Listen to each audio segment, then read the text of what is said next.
¿Qué tal? Muy buenas tardes. Bienvenidos nuevamente a esta serie de conversaciones a través de la plataforma de Facebook Live para compartir con ustedes lo relacionado con criminología, poder punitivo y proceso penal. Un enfoque tridimensional que tiene como objetivo que nos acompañen a un recorrido histórico sobre el pensamiento criminológico, sobre las estructuras de poder, sobre el proceso penal y su naturaleza política del mismo, para posteriormente llegar a nuestra actualidad en cuanto a la práctica del sistema acusatorio en nuestro país. Bueno, pues esperando yo, en primer lugar, que todos se encuentren bien, que se encuentren en casa, vamos a dar seguimiento a lo que hemos venido participando con ustedes sobre el desarrollo de la mitología, las primeras legislaciones para controlar la conducta humana, y vamos ahora a irnos hacia otras culturas en esta línea de tiempo para comprender y atisbar también sobre sus percepciones filosóficas y qué impacto han tenido en el ámbito de la construcción de la verdad o la búsqueda de la verdad cuando se trata de un hecho de carácter delictivo. El día de ayer platiqué con ustedes sobre el código de Hammurabi, que nos llevó un buen tiempo, y también unas notas por ahí sobre la mitología sumeria. Bueno, hoy quiero compartirles partes de una civilización que también fue muy importante, desde luego, que es la civilización persa, que va a tener una coetaneidad con el imperio asirio, y finalmente el imperio asirio va a terminar, va a sucumbir ante el imperio persa. Déjenme decirles que el estudio del imperio persa es fascinante, es también una rama muy atractiva de la historia, de las civilizaciones, por toda la riqueza que implica lo que hoy conocemos como Irak, Irán. eh, la historia persa es seductora intelectualmente hablando. Policarpo, ¿qué tal? ¿Cómo estás? Bienvenido, Policarpo. Laura, Diana, ¿cómo estás? Humberto, Rubén, Alfredo, bienvenidos, gracias por estar de aquel lado de la pantalla. Eh, los persas van a tener diferentes etapas, diferentes imperios, de acuerdo a las diferentes, si me permiten, familias o clanes que dominaron toda esta región de Asia. Pero quiero comentarles parte muy pequeña, desde luego, de cuál era la concepción de los persas en cuanto a lo que tiene que ver con sus creencias. Es importante, estimadas y estimados videoescuchas, eh, decir que aquí estamos haciendo alusión y haremos alusión a civilizaciones con el debido respeto a las creencias de cada quien. Estamos en un ejercicio netamente académico, de transmisión de conocimiento, de retroalimentación, sin ningún afán mayor que el de poner temas a debate, con el debido respeto a todas las concepciones, convicciones. Eso es lo que estaremos haciendo y creo que es importante aclararlo. Bueno, los persas van a tener una estructura de una cosmovisión liderada por una deidad que se llama Hormuz. Esta deidad se le considera como la creadora del mundo. ¿En cuántos días creen ustedes que Hormuz construyó a la canica azul? Y le voy a poner un punto, aunque sea virtual, a si alguien me dice qué era la canica azul. Así voy a poder conocer más o menos la edad que tienen, la canica azul. Pero bueno, aparte de lo del punto virtual, ¿en cuánto tiempo creen ustedes que Hormuz construyó la canica azul? Saludos, Fercho. Pues la canica azul, que es, es el planeta, Hormuz lo hizo en 6 días y utilizó el séptimo día para echarse un coyotito, para descansar, después de tan ardua labor que le implicó crear un mundo tan redondo, tan complejo, etcétera. Eh, sí, no, Laura, es que eres muy joven. La Canica Azul era un programa de televisión de hace, uf, muchos ayeres. Bueno, entonces crea el mundo y pues está muy contento, está así muy orgulloso, muy feliz, porque construyó el mundo y tiene agua, lagos, animalitos, todo muy bien. Pero, ¿qué le pasó a Hormuz? A Hormuz le pasó lo que a muchos de nosotros nos está pasando en la cuarentena. Estaba aburrido, no sabía qué hacer, entonces dijo, algo, tengo que hacer algo. Se había aventado ya todas las series de Netflix y dijo, bueno, ¿ahora qué hago? Porque pues está todo en orden, todo está bien. Y dijo, ya sé qué voy a hacer.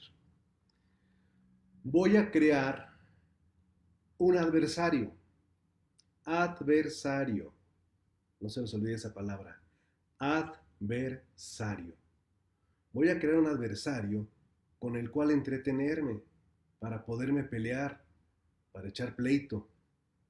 Entonces, hay un libro que se llama El Avesta, que es el libro religioso de los persas, donde las interpretaciones de algunas partes, porque también no se conserva completo desafortunadamente el libro, señalan que Hormuz habría extraído de sí mismo una parte de su esencia para crear a su adversario. Y el adversario que creó, apareció de repente otra entidad. Y entonces, ante esa entidad, Hormuz le dijo: bienvenido, eh, te he creado para que veas lo que yo hice. Y quiero ver de tú de qué eres capaz, a ver qué eres capaz de hacer. Entonces, la entidad que había creado se empieza a carcajear. Ja, ja, ja, ja. Risa y risa delante de Hormuz. Imagínense, Hormuz, pues, le estaba pegando en su ego. Y entonces Hormuz le dice: oye, te estoy hablando, o sea, bájale 2 rayitas, porque yo soy el que te crié y te hice que vinieras aquí, pero para entretenerme, para pelearnos, no para que te burles. Y el otro no dejaba de estarse carcajeando. Entonces Hormuz, ya picado en el orgullo, pero también en la curiosidad, le dice: bueno, ven a ver, ¿de qué tanto te estás riendo? ¿Soy o me parezco? ¿Qué pasa? Y entonces, ya controlándose la risa, eh, le, le dice el ente que creó, le dice: bueno, te voy a hacer una pregunta, le dice a Hormuz, y me la tienes que contestar. Dime, Hormuz, ¿qué había cuando tú dices que naciste? ¿Qué existía? Se queda Hormuz pensando y le dice: oscuridad, porque yo soy la luz. Cuando yo nací, solamente había oscuridad. Y entonces la entidad le dice: ah, bueno, pues la oscuridad soy yo. Mi nombre es Arimán. Y realmente quien te creó a ti fui yo. Tú eres mi creación. Y te hice para ver qué eras capaz de crear. Y ya ve lo que hiciste. Un mundo. Ese mundo me pertenece al igual que tú. Y tú me tienes que honrar a mí, porque antes que tú existí yo. Bueno, entonces, esta historia que está en el Avesta es una forma en que los persas tratan de transmitirle a su sociedad que la estructura humana está compuesta de un equilibrio entre lo que alguien va a decidir lo que es bueno y lo que alguien va a decidir lo que es malo. Ese equilibrio significa que los persas deben de atender a ambas deidades, a Hormuz y a Arimán, para que haya un buen desarrollo en la vida y que al morir ninguna de las deidades lo castigue. Los persas son los primeros que van a introducir la idea de la posibilidad de que después de la muerte física puede sobrevenir alguna circunstancia adicional. Son los primeros, los persas, porque los sumerios, los babilónicos, hablaban del inframundo como un espacio real, físico, a donde van las personas y ahí se mantienen, ahí están. Pero los persas son los que van a generar la posibilidad de que después de esa muerte física y después de un tránsito, esa esencia pueda volver a regresar a una vida física. Son los primeros los persas. Y este pensamiento de los persas va a tener efectos en dos culturas de manera primordial por la comunicación directa que van a tener: los egipcios y los hebreos. Los griegos, ustedes saben perfectamente que no se tragaban con los persas, eran así como los que le van a las Chivas y los que le van a la América, así igualitos. Grecia y Persa no se tragaban. Por lo tanto, los griegos van a tener una concepción distinta de las cosas que vamos a abordar en su oportunidad. Pero traigo a colación esta concepción de los persas porque vuelve nuevamente a ponernos el tema de lo bueno y de lo malo. Estas construcciones que van a ir guiando a la sociedad, pero también que van a ir nutriendo la construcción de esquemas de control social por parte de quienes detentan el poder político. Los egipcios, que van a tener el yugo del imperio persa, porque el imperio persa creció desde Asia hacia el norte de África, y en el norte de África es donde encontramos a Egipto. Y le estoy hablando de un Egipto antes de que construyeran las pirámides, mucho, mucho, mucho tiempo antes. Pero fíjense lo que hacían los egipcios. Los egipcios van a tener una gran cantidad de deidades, y para el público en general que nos está siguiendo y que no necesariamente esté vinculado con nuestras áreas, como son las áreas jurídicas, quizá en alguna ocasión se haya preguntado: ¿y por qué razón los abogados, pero sobre todo los jueces, se les representa con una balanza? ¿Qué tiene que ver la balanza con la actividad legal? ¿Pesan algo o para qué la utilizan? Bueno, esto nos viene desde la cultura egipcia, porque en Egipto va a existir una diosa de la justicia, que se llama Mat, con doble A, Mat.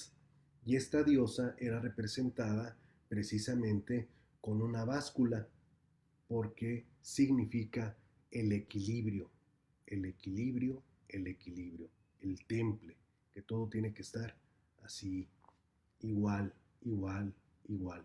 Es el origen, y por eso es que las sociedades africanas, asiáticas, europeas, y las occidentales, europeas y las de nuestra periferia, utilizamos ese símbolo como representativo de la justicia.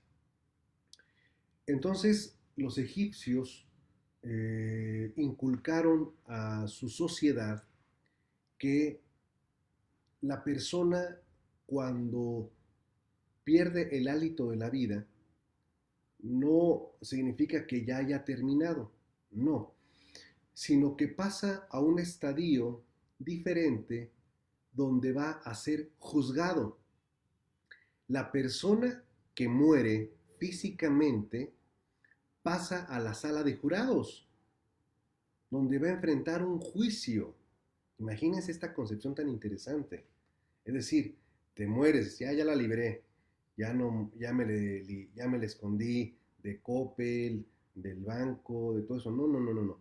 Para los egipcios, el que se haya muerto la persona es pasar a la sala de audiencia. Así, literal. Pero así como cuando del Ministerio Público a la sala de audiencias. ¡Pum! ¿Y quién preside la sala de audiencias? No, no, no, ese es todo un tema, porque está Anubis, está un monstruo horrible con trompa de cocodrilo, melena, cabeza de león, cuerpito de marrano. No, no, no, es un animal terrible. Y saben que hay en la sala de audiencias, ahí en medio, justo en medio, una balanza enorme, grandototota, grandota. Anubis la va a hacer de juez. Va a decir: a ver, vamos a ver, ¿quién llegó? Fulanito de tal, a ver qué pasa al estrado. Entonces lo pasan al estrado, al alma del muerto, desde luego, ¿no? Y le dicen: a ver, señor, ¿su corazón trae su corazón? Sí, aquí está mi corazón. Entonces toman su corazón y lo ponen en un lado de la báscula. Y del otro lado de la báscula hay una pluma de un ave, no de estas, ¿no? Una pluma de un ave, la ave que quiera, una paloma, no sé. Ahí está la pluma. De un lado la pluma y de otro lado el corazón del muerto. Entonces empiezan a interrogar al alma del muerto. Interrogatorio y contrainterrogatorio. Y a ver, ¿y usted qué hizo? ¿Y cómo lo hizo? ¿Y por qué lo hizo? Y hay un notario que va anotando todo lo que está diciendo el alma del muerto. Y entonces, conforme el muerto va declarando, bueno, el alma del muerto va declarando, rindiendo su declaración, previa protesta de ley, el corazón se va a modificar en su tamaño. Si las cosas que hizo son consideradas negativas en la concepción egipcia, el corazón se hace gordo, gordo, gordo, gordo, gordo, gordo, crece. Y al crecer, crece su peso. Y al crecer su peso, va a venir un desequilibrio con la pluma. Pero si las cosas que hizo son consideradas positivas, el corazón se va haciendo chiquito, chiquito, chiquito, chiquito, chiquito, chiquito, y alcanza a tener un equilibrio en la báscula. De eso va a depender la resolución de ese gran juicio, el juicio más importante que enfrenta un egipcio o una egipcia. Es el más relevante de todos, porque si el corazón creció demasiado y quedó en desequilibrio, significa que la persona actuó indebidamente en su vida. Y entonces el corazón se le avienta al animalito este que está ahí, esperando, como los perritos cuando están en los puestos callejeros de tacos, esperando el corazón, se lo avientan y se lo come. Y en ese instante, en ese preciso instante, ese egipcio desapareció de la faz de la tierra. No podrá ser inscrito en el libro de los muertos. Esa es la mayor ignominia que se le puede hacer a una persona. Por lo tanto, los egipcios trataban de portarse bien porque sabían que venía un juicio, el juicio final. Después de su muerte, su alma iba a ser juzgada. Pero si la persona se había portado bien, según lo que dijera, y mantiene un equilibrio de la báscula, de la balanza, pues entonces la libraba. Se le inscribía honrosamente en el libro de los muertos, fulanito de tal, y se le pasaba a otra área, ya no en la sala de audiencia, se decía, a ver, pásale por acá, por favor, y entonces entraba, le daban ropas para vestirse adecuadamente, y lo pasaban a una zona donde había una alberca, champaña, copas, camastros, palmeras, odaliscas bailando, y allí se encontraba Osiris. Y Osiris le da la bienvenida. Imagínense que lo reciba Osiris, ¿no, hombre? Entonces le decía, pásale, pásale, pásale, lo que gustes tomar, hombre, barra libre, ¿qué quieres? Y le decía a Osiris, te felicito porque lograste controlar tus instintos animales. Y tu premio será esta pachanga, las odaliscas que están aquí, y en un plazo de tiempo tu alma va a regresar a otro cuerpo para seguir haciendo las tareas que tiene pendientes. Los egipcios van a desarrollar por su ruta la idea persa y van a introducir el tema de la reencarnación. Entonces los egipcios procuraban portarse bien, porque además en la vida terrenal los azotaban, bueno, obviamente dependiendo de la posición que tuviesen en la estructura social egipcia. Pero es interesante este relato del libro de los muertos, que es como se llama la historia del juicio final, que para los hebreos, que ahorita platiquemos de ellos, va a tener también obviamente una connotación muy especial. Eh, los griegos, vamos bueno, pero antes de pasar a los griegos, ¿sabían ustedes que los egipcios fueron los primeros criminalistas del mundo mundial? ¿Por qué? Por lo siguiente.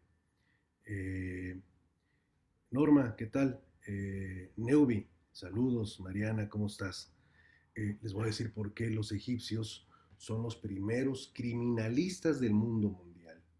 Y esto es porque en una pirámide determinada, ustedes saben que se construyen las pirámides que van a tener como función principal servir de tumbas de los faraones. ¿De acuerdo? Bien. Y bueno, ya el tema de las pirámides, que es interesantísimo. Bueno, ¿qué tan interesante es? ¿Por qué creen que fue Napoleón a Egipto? ¿Y saben desde cuándo le cambió el carácter al gran genio Napoleón? Desde que pasó una noche en la pirámide de Keops. Pero bueno, ya platicaremos de ello cuando nos acerquemos a eso. Déjeme regresar al tema de la pirámide. Una de las pirámides fue saqueada, así como le acaban de hacer ahorita a Soriana y a esas tiendas y que se mete la gente y saca las televisores y todas esas cosas. Bueno, así saquearon una pirámide. Entonces el faraón que estaba encargado del imperio egipcio en aquel tiempo, pues dice, a ver, me dan con los responsables de ese robo. Entonces, bueno, pues ahí tienen a los agentes, ¿no? De los egipcios, y ahora, pues, ¿cómo lo hacemos para saber quién fue? No, pues a ver, chécate las cámaras, ¿no? Ahí van a checar las cámaras y ¿qué crees? Como siempre sucede, no servían. Las cámaras no grabaron nada, no servían, nada más las tenían ahí de adorno. Entonces, bueno, ¿quién vio algo? No, pues nadie vio nada.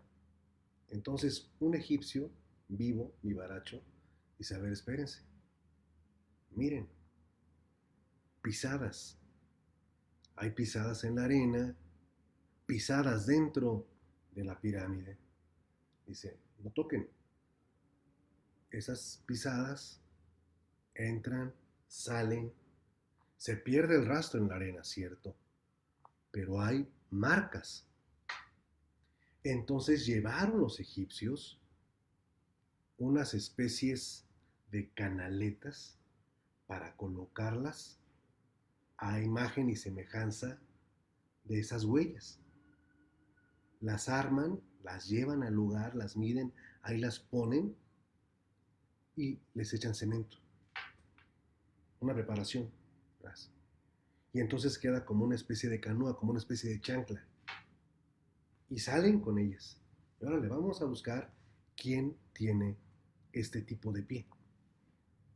Y se van hacia los barrios vulnerables de Egipto y a presionar a informantes, a informantes, a informantes. Y pues no falta el soplón, ¿verdad? Que dicen, no, pues yo sé que fulanito anda medio nervioso porque dice que su tío se fue y que se robó y anda ahí viendo si puede vender por Mercado Libre unas cosas que consiguió. Entonces le caen a la persona y le dice, a ver, su piecito. Y el piecito embonaba perfectamente en la muestra. Y de esta manera logran dar con el responsable y recuperar lo que se había apañado de esa pirámide. Esto ocurrió hace muchísimos años, pero en el ámbito de la criminalística es una de las primeras enseñanzas que se nos comparte sobre la investigación de los hechos. Las huellas, lo que el gran Edward Lockhart miles de años después nos va a enseñar como el principio de correspondencia. Pero bueno, eso también será materia de otra plática cuando nos vayamos acercando a unos tiempos no tan lejanos. Pero bueno, eso era en Egipto y ahora quiero llevarlos al mundo griego. Pues Grecia es una historia extraordinaria, amplia, enorme. Eh, Imagínense que pudiéramos platicar desde Tales de Mileto, Anaximandro, Anaxímenes, que pudiéramos platicar de la vida de Aristóteles, Sócrates, Platón, los helénicos. Bueno, sería maravilloso, pero pues el tiempo no nos da. Pero quiero platicarles algunas cosas conectadas con nuestra temática que tiene que ver con el mundo griego. Por ejemplo, ¿se acuerdan lo que les platiqué ahorita de los egipcios y del juicio final? Los órficos van a tener una coincidencia con esta versión de los egipcios. Y les voy a cantar algo rápidamente de los griegos, de los órficos. Los órficos es un grupo de seguidores de Orfeo. ¿Quién es Orfeo? Es un personaje que se desconoce si existió o no existió. Pero dicen que cantaba, pero pero bien, bien, o sea, que mataba bonito, bonito, bonito, bonito. Y entonces era una persona muy querida por los dioses, por su bien entonada voz, porque le tocaba la lira y todo. Bueno, total, que en una de esas, Orfeo se casa, tiene a su mujer y ya está feliz porque ya está con su esposa y todo. Pero ¿qué creen que le pasó a la esposa? Va caminando y le sale una víbora y la muerde. La envenena y se muere. Entonces Orfeo enloquece ante esta situación. Y pues se va a la cantina, se va con su guitarra, se pone a cantar como quien pierde una estrella, la de Alejandro Fernández. Y entonces los dioses egipcios, bueno, no todos, la esposa de Apolo, que nada más estaba ahí viendo el chisme, es la que lo escucha cantar. Y le dice, ay, qué bonito canta, pero qué triste canción.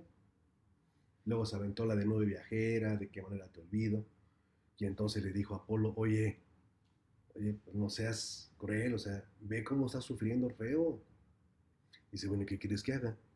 Pues como que, pues dale chance de que vaya a buscar a su mujer. Y le dice Apolo, ¿estás diciendo que deje a un humano entrar al inframundo? Dice, sí, déjalo que entre. Dice, ándale, por favor, hazlo por mí. Dice, bueno, está bien. Va, oye, dice, Orfeo, dice, ¿qué pasó? Dice, a ver, ve, no, no, ya no vayas cantando, pero ve allá donde está la entrada del, este, del inframundo. eh, bueno, sí, llévate la guitarra mejor. Y le cantas una canción a Cerbero. Cerbero es un perro así como bulldog que está en la entrada para que se duerma. Y ya te pasas y vas a buscar el alma de tu amada esposa. Ah, pero eso sí, cuando la encuentres, tú tienes que caminar delante de ella para indicarle la salida. Pero por más cosas que escuches, no voltees a verla hasta que haya completamente salido de la gruta.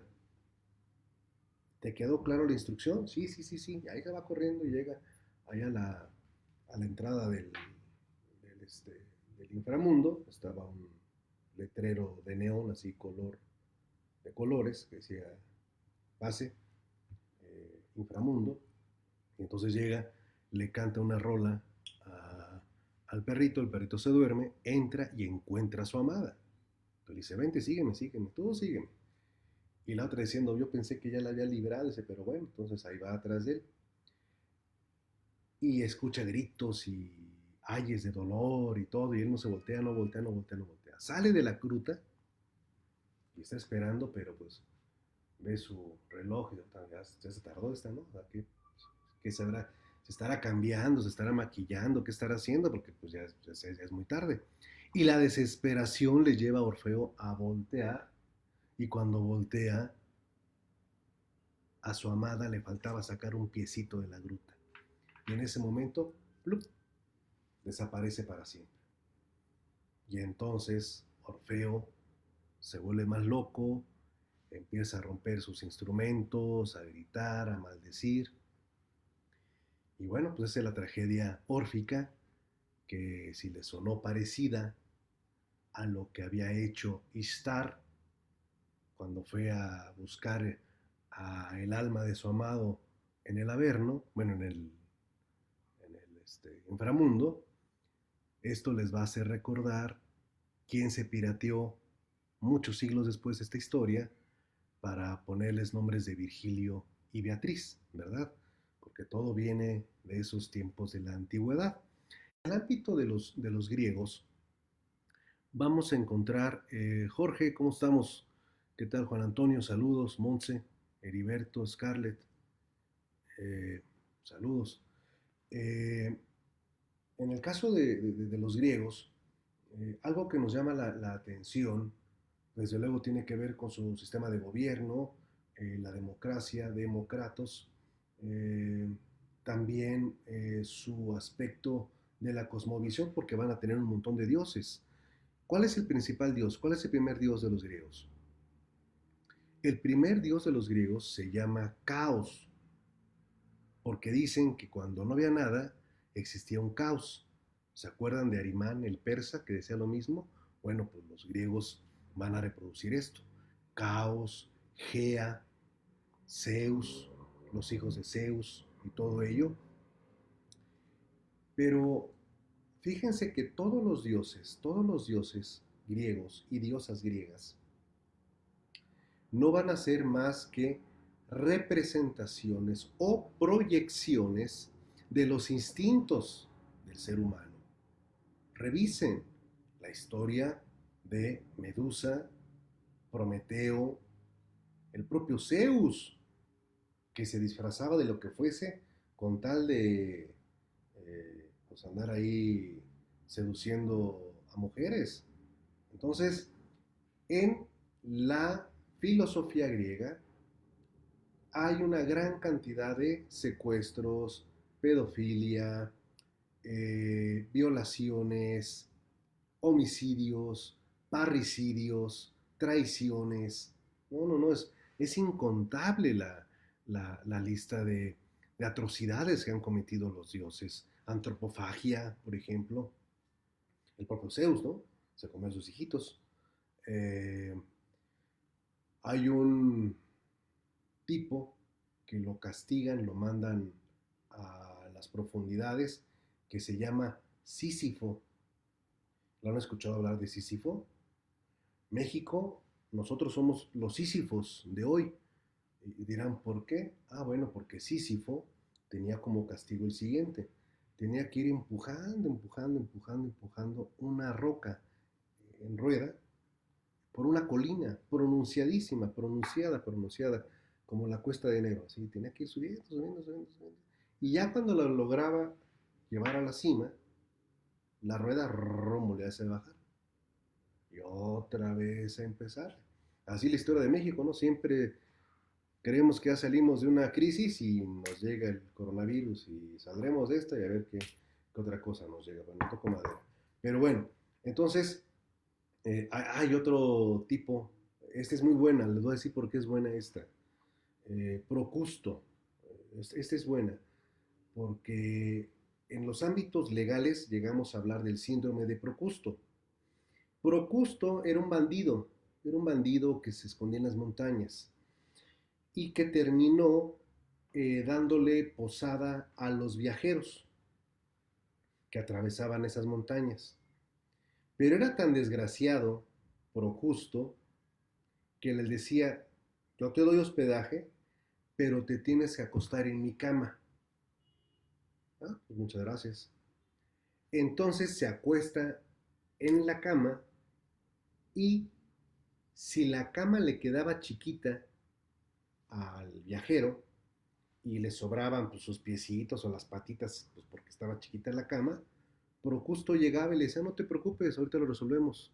Le cortaba lo que sobraba de cuerpo. Imagínense. Entonces se dedicaba a la mutilación. Ahora bien, si la cama le quedaba grande a la persona, entonces se la ponía parada, lo amarraba y lo estiraba y le rompía los ligamentos para que quedara justo.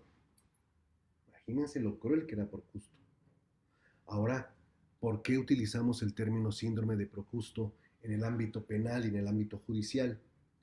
Porque consideramos que en algunas ocasiones las autoridades judiciales o ministeriales tratan de alargar los hechos para que quepan en el tipo penal o le mochan algo a un hecho para que encuadre en el tipo penal. El chiste es que quede en el tipo penal la conducta que realizó una persona, cuando no necesariamente la conducta es típica.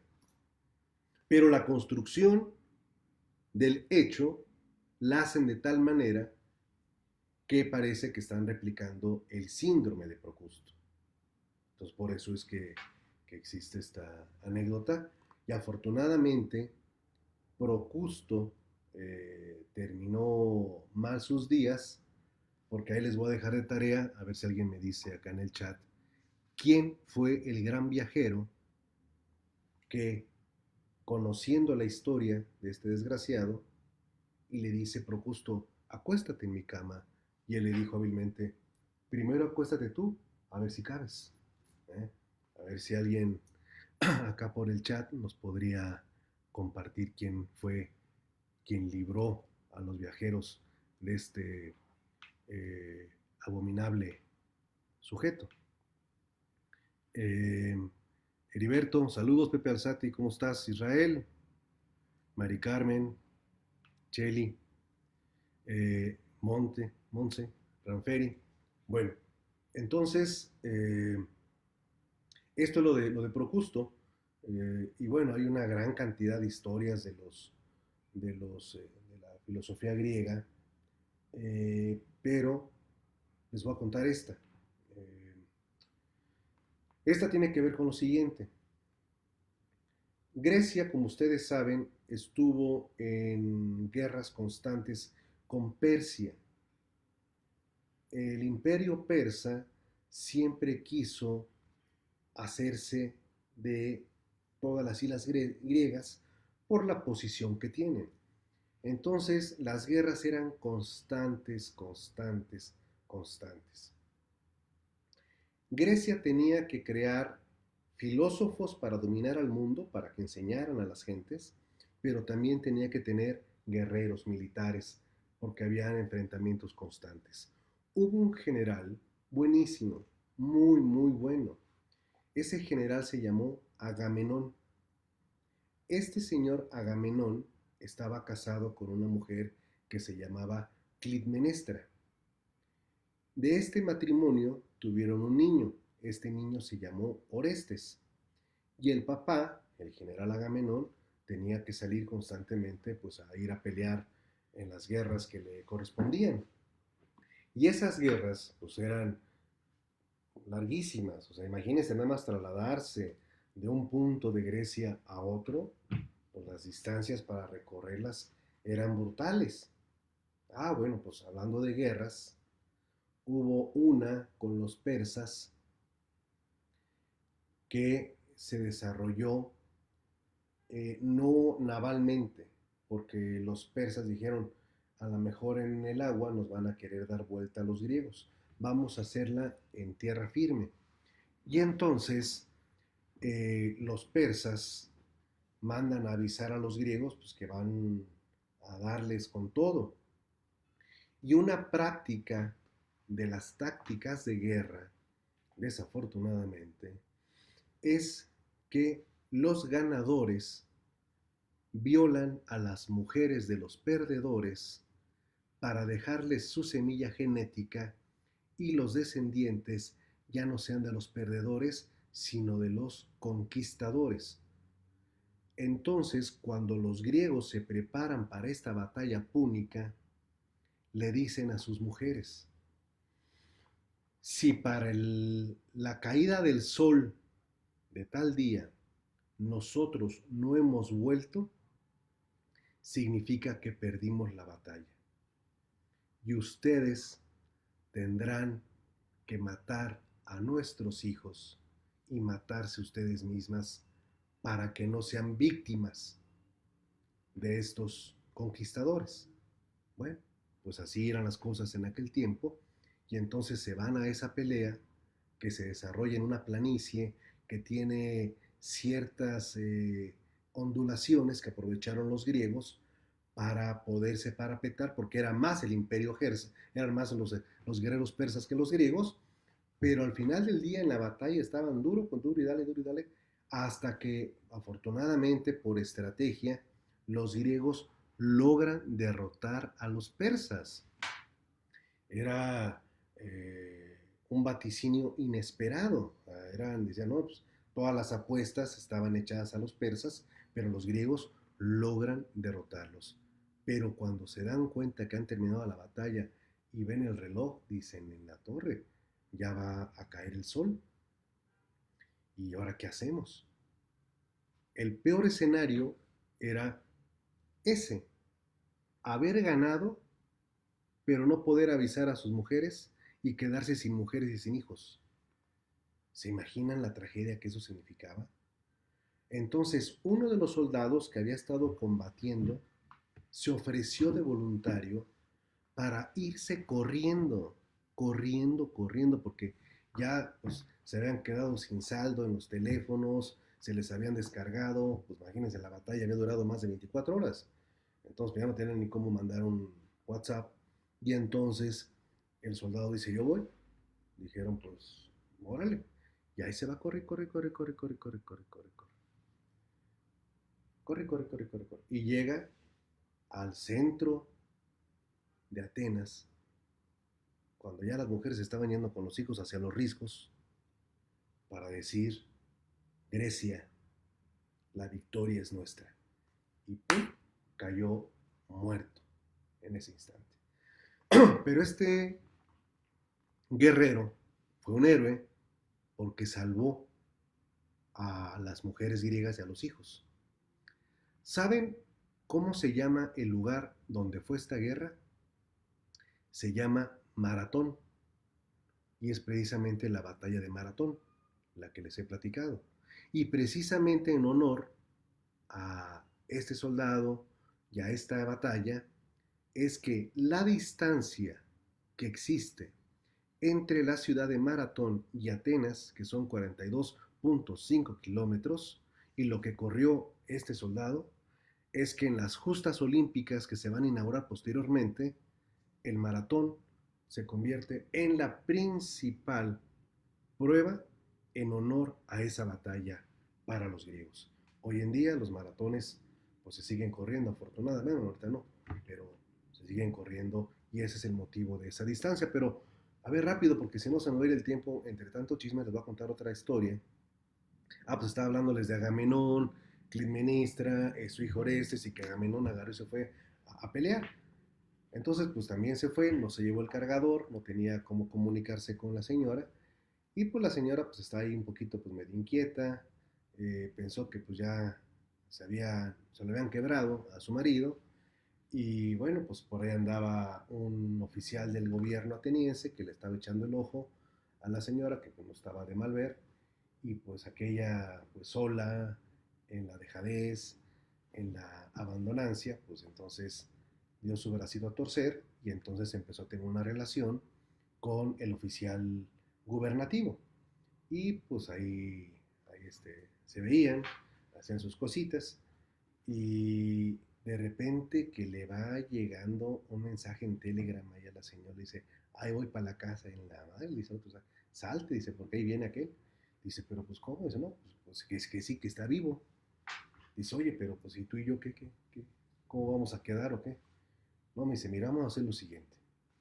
Te escondes detrás de las cortinas y cuando llegue lo hago pasar a la habitación y ahí le das cráneo. Dice, órale, va.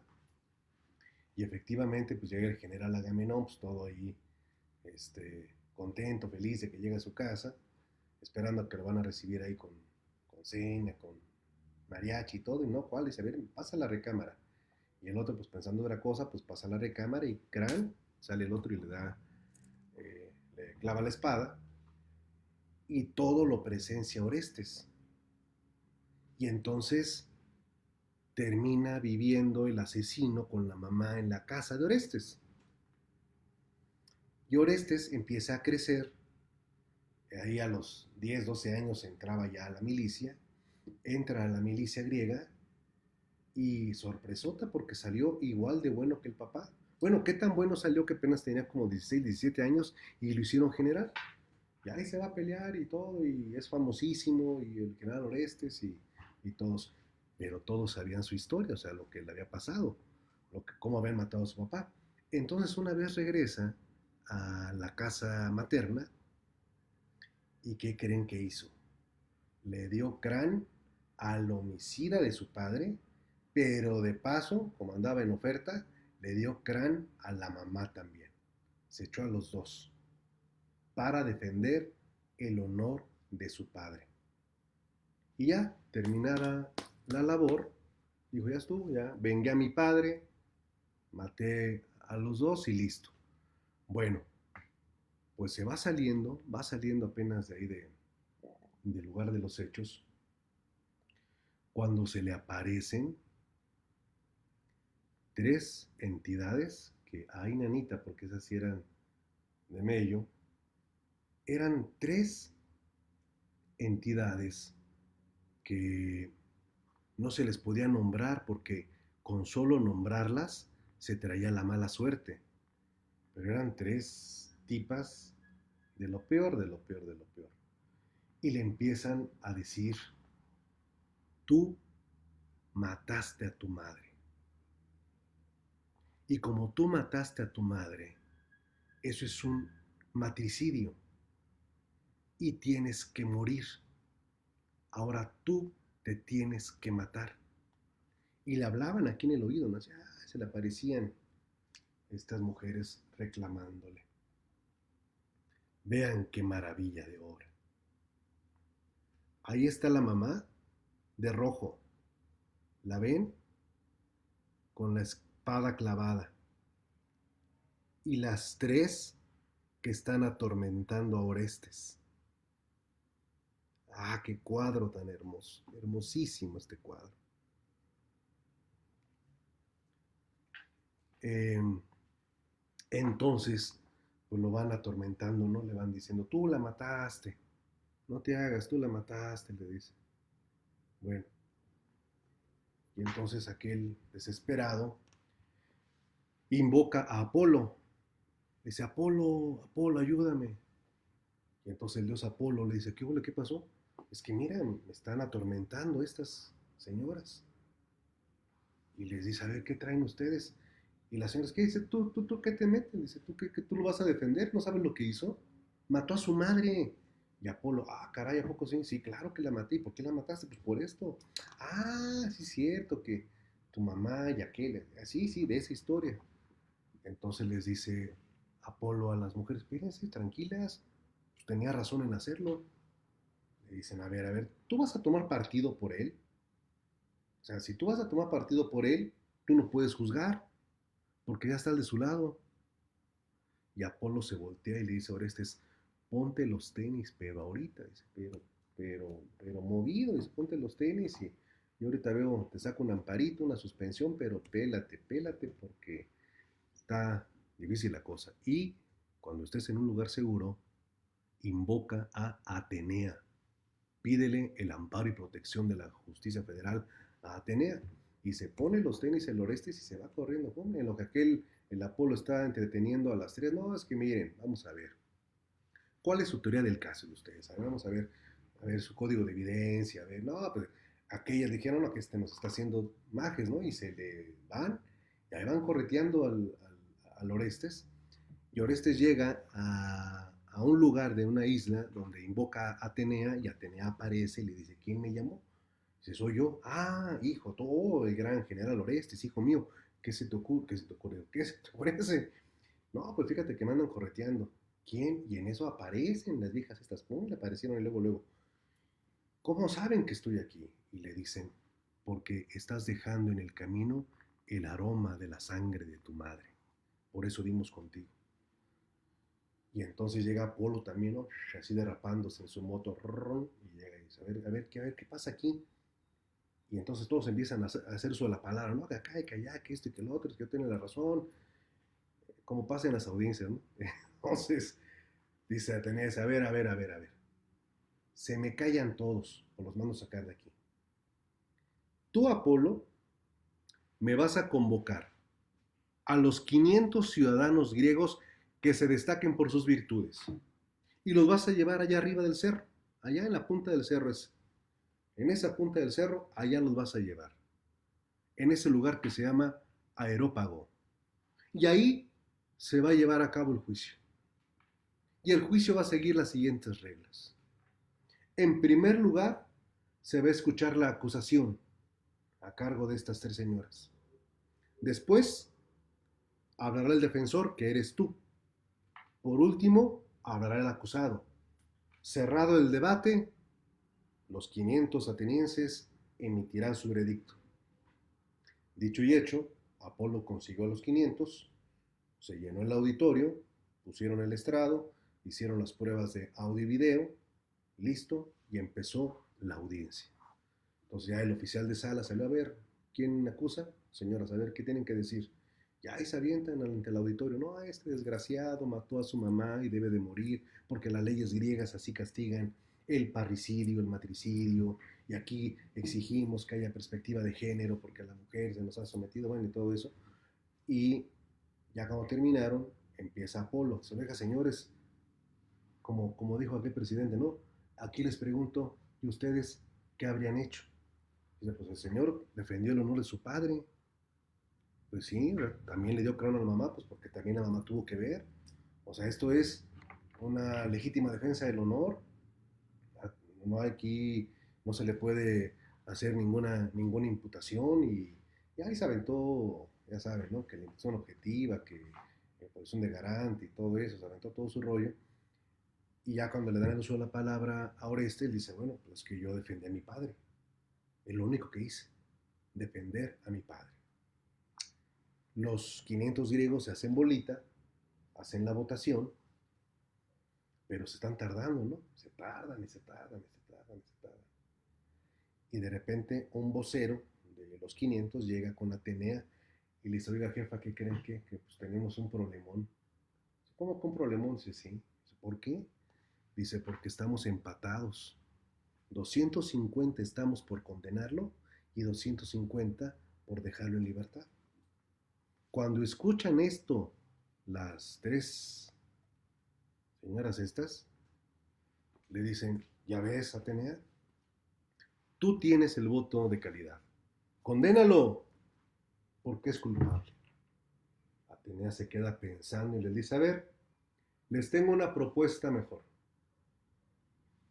Si ustedes son condescendientes, si ustedes muestran un poco de humanidad, de piedad,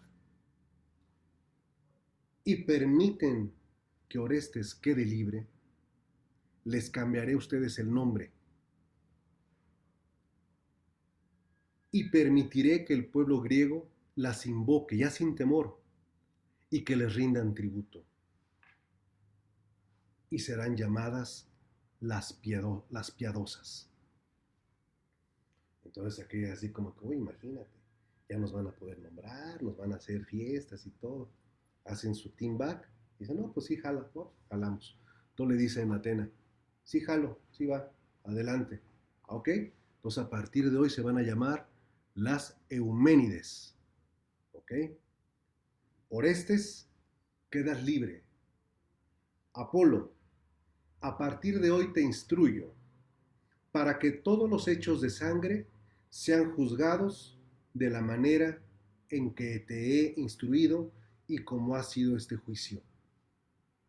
Para futuros casos donde haya un empate en el veredicto, se va a presumir la inocencia del acusado. Ahí tienen, estimado público, el origen del principio de la presunción de inocencia. Todo esto que les he relatado está escrito en las 7 tragedias de Esquilo. Y este capítulo en concreto se llama Las Euménides, donde se describe todo el proceso que se siguió. ¿Le encuentran parecido con lo que hoy vivimos en los sistemas procesales? No se ha inventado nada, no se ha inventado el agua tibia. Todo es un desarrollo de ideas, de posicionamientos y de debates. Espero que haya sido de su interés. Me da mucho gusto verlos. Cuídense, lávense las manos y si ustedes me lo permiten, mañana estaremos sábado a la 1 de la tarde. Descansaremos domingo. El sábado nos veremos por aquí para continuar con este recorrido sobre el pensamiento criminológico, el poder punitivo y la construcción del proceso penal. Que tengan una excelente tarde. Muchísimas gracias.